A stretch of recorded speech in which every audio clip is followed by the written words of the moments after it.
Здравейте на всички! Днес ще ви кажа какво има в моята чанта.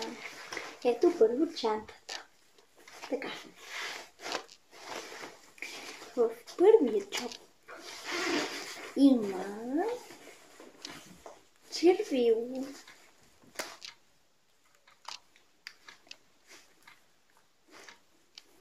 Така.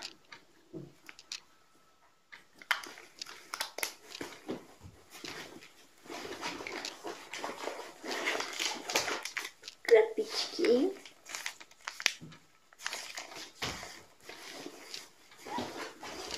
Една шнола.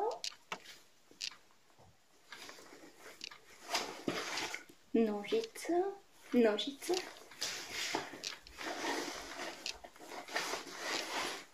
И това няма друго в този чоп. Сега ето този чоп.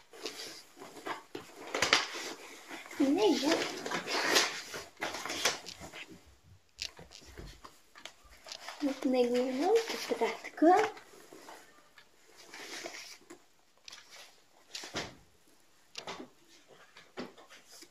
Бъбешката. Така, очила.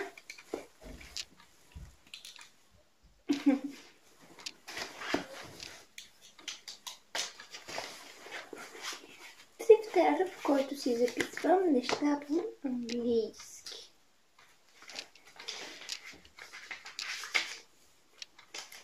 Ето. Така. Една жилетка, защото в училище по много път става хладно и аз си обличам.